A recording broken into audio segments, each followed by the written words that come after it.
मानवी भावभावनांना शब्दात पकडणं ही एक कला आहे आणि हीच कला जोपासली आहे अप्पर जिल्हाधिकारी शिल्पा करमरकर उणकल यांनी त्यांच्या कुछ सरल कुछ तरल या पहिल्या काव्यविचार संग्रहाचं पुण्यात दिमागदार सोहळ्यात प्रकाशन करण्यात आलं। या पुस्तकात वाचकांच्या मनाचा ठाव घेण्याची ताकद असल्याचं गौरवोद्गार यावेळी मान्यवरांनी काढलेत। पाहुयात या पुस्तक प्रकाशनाचा हा विशेष रिपोर्ट। पुण्याच्या महाराष्ट्र साहित्य परिषदेतील माधवराव पटवर्धन सभागृह येथे हा प्रकाशन सोहळा पार पडला।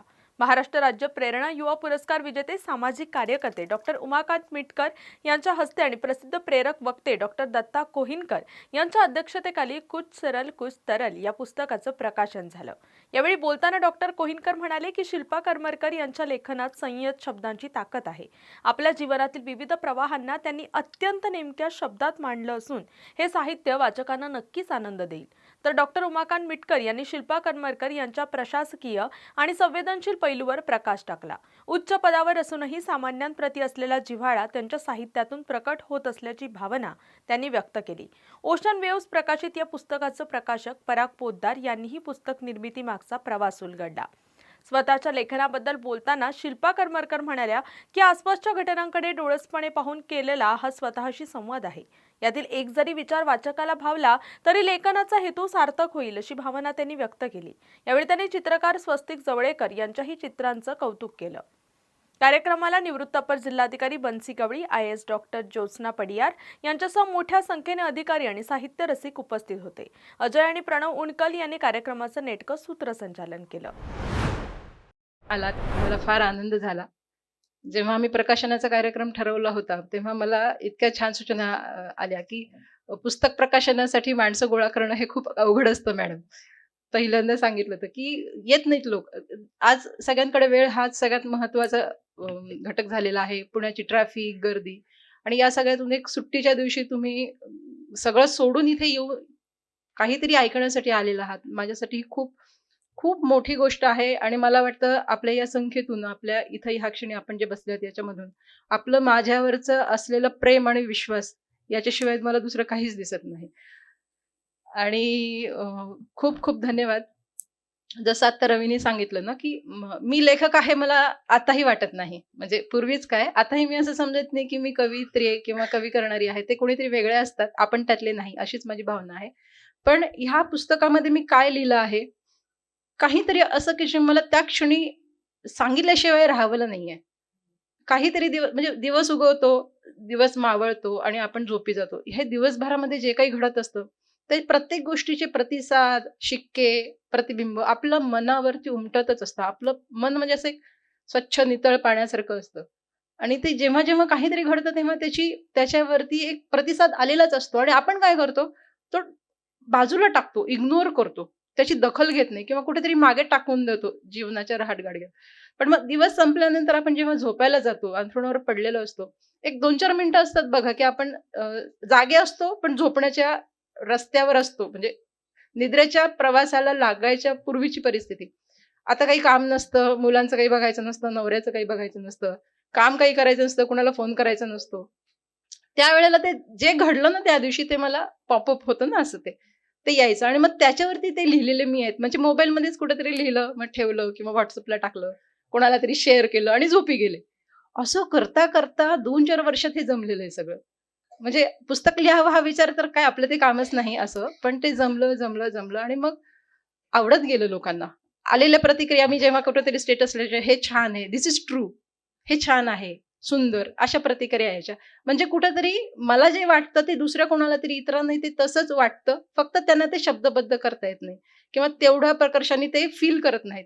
आणि मग ते शेअरिंग जसं म्हणतात ना की जितकं तुम्ही पर्सनल काहीतरी बोलाल तितकं ते ग्लोबल असतं। कारण प्रत्येकाचं मन, प्रत्येकाचं भूमिका सेम आहे। तुमच्या आमच्यामध्ये एकच जीव आहे, तुम्ही आणि मी वेगळं नाही, आत्मा सगळ्यांचा एकच आहे।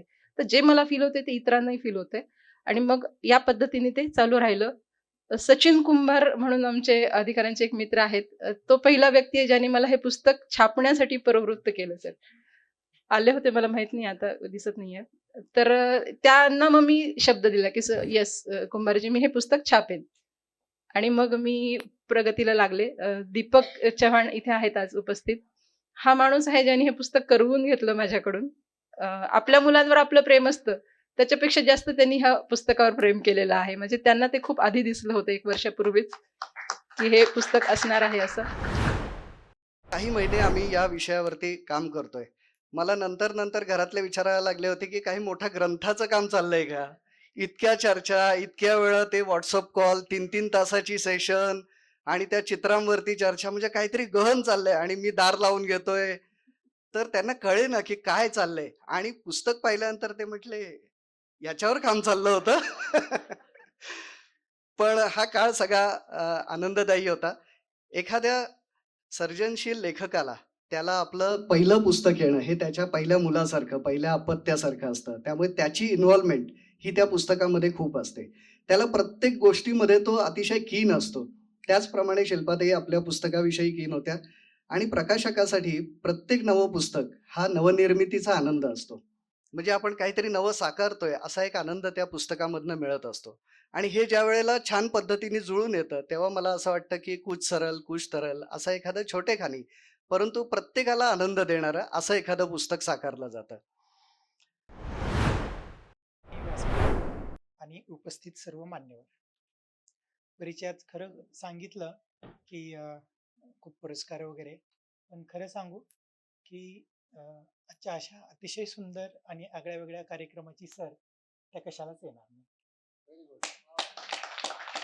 म्हणजे आयुष्याच्या जडणघडणीमध्ये शिल्पाताईंचा खूप मोठा हात आहे आणि तुम्ही दिलेली शाल आहे ना, ती कशाचीच सर येणार नाही त्याला. पुढचे 20 वर्ष काम करण्याची प्रेरणा मला तुम्ही दिली. थँक्यू. संवेदना हे जिवंत मनाची लक्षण असते. तरल संवेदनांचा शब्दरूपाने होणारा आविष्कार हे अक्षर साधनेचेच फलित ठरते. महसुली खात्यात कार्यरत अधिकाऱ्यांचा खाक्या वेगळा समजला जातो. अनेकांच्या बाबतीत ते सत्यही आहे. पण काही संवेदनक्षम अधिकारी आपल्या मनातील भावनांचे प्रकटीकरण शब्दरूपाने करतात तेव्हा काही वेगळे अवतरते. त्यातून व्यक्त होणारा आशय एखाद्या विचारवंताला शोभेल असा, पण एखाद्या आईच्या ममतारूपी भावनातून व्यक्त होणारा ठरतो. सध्या लातूरच्या प्रभारी जिल्हाधिकारी असलेल्या आणि अतिरिक्त जिल्हाधिकारी पदाची जबाबदारी भूषवून येणाऱ्या शिल्पा करमरकर यांच्या लेखणीतून समाज माध्यमातून अवतरलेल्या मोजक्या ओळी खूप मोठा आशय व्यक्त करणारे आहेत. त्यांचे हे शब्द लाघव वाचकांच्या मनाला भिडणारे आहे. त्यांनीच आपल्या प्रस्ताविकात नमूद केल्याप्रमाणे आजूबाजूला घडणाऱ्या घटनांचे प्रतिबिंब आधी मेंदूत उमटते आणि त्यानंतर ते शब्दरूप घेते. आपल्या विरंगुळाच्या वेळेत त्यांनी या शब्दांची मांडणी समाज माध्यमातून केली. त्या मांडणीला खूप सकारात्मक प्रतिसादही मिळाला.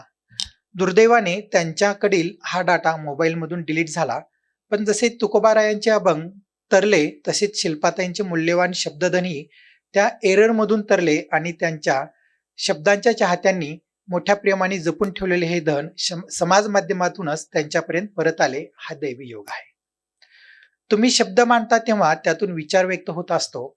एखादी अधिकार पदावरील व्यक्ती जेव्हा असा आशय व्यक्त करते तेव्हा त्यातून खूप काही मांडले जात असते. त्रिकोणाचा एक कोण गेला तर मागे फक्त रेष राहते, म्हणून दृष्टिकोन बदलूया, प्रत्येक कोण सांभाळूया. यावेळी लिहिताना त्यांच्या अधिकारी पदावरील एक संवेदनक्षम आई बहीण व्यक्त होत असते. ज्या कपड्यांना आपण 80% पैसे खर्च करतो ते कपडे आपण 20% वेळ वापरतो. ज्या कपड्यांना आपण 20% पैसे खर्च करतो ते कपडे आपण 80% वेळ वापरतो. हे रोकडे वास्तव मांडताना त्यांच्यातील हिशेबी गृहिणी समोर येते. मोठा माणूस तोच असतो जो स्वतःचे मोठेपण सांगत बसत नाही. हे शब्द लिहिताना त्या आजूबाजूच्या जगातील रोकडे वास्तव आपल्या संवेदनशील मनाने टिपत असतात आणि त्यावर माणूसपण जपत व्यक्त होतात. कहना सुनना अलग बात है, कहने की चाह होना कुछ अलग बात, और भी अलग है सुनने वाला मिलना, समझकर सुनने वाला मिलना और ही अलग बात. हे केवळ शब्द नाहीत तर मनातील माणुसकी जपणाऱ्या भावना आहेत. यातील प्रत्येक अवतरण, प्रत्येक काव्य वेगळे रंगरूप घेऊन आलेले आहे. प्रत्येकच ओळ अर्थवाही आहे. याची उदाहरणे द्यायचे तर संपूर्ण पुस्तकच उतरवावे लागेल.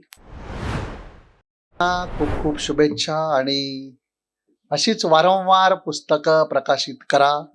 याच साहित्य परिषदेमध्ये साहित्य परिषदेचा पुरस्कार तुम्हाला 100% मिळेल, याची मी तुम्हाला गॅरंटी देतो. तर उमाकांतजी, पराग, पांढरेसाहेब, पवार, आपले गवळी, ज्यांची मी नावं घेतली ते सगळे देव आणि ज्यांची मी नावं नाही घेतली तुम्ही सगळे महादेव. कारण विवेकानंद म्हणतात, ज्याला चालत्या बोलत्या माणसातला देव कळत नाही त्याला दगडातला देव काय कळणार. तर चालत्या बोलत्या माणसामध्ये देव बघणारी आपण वारकरी संप्रदायाची महाराष्ट्रीयन माणसं आज या सायंकाळच्या रम्य प्रहरी आणि एवढा वेळ तुम्ही सगळेजण दिग्गज लोक, म्हणजे मला कळलं समोर IAS, 2 IAS आणि डेप्युटी कलेक्टर, ॲडिशनल कलेक्टर अशी मोठमोठ्या पदावर दिव्याच्या गाडीत बसणारी माणसं समोर बसलीत.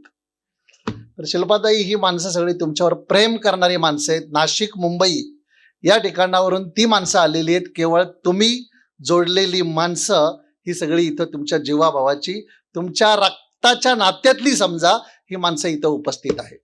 आणि अशीच माणसं तुम्ही वारंवार जोडा. ह्या ज्या वेळेला ही माणसं जरी म्हणजे हॉल भरलेला आहे, पण ही माणसं म्हणजे एक एक माणसांमध्ये हजारो लोकांच्या विचारांना परिवर्तन करण्याची ताकद आहे असं मला या ठिकाणी दिसून असतं. सगळे डॉलर आहेत, चिल्लर नाही अजिबात. तर आता हे पुस्तक वाचण्याचं तुम्हाला प्रकाशकाने आवाहन केलेलं आहे.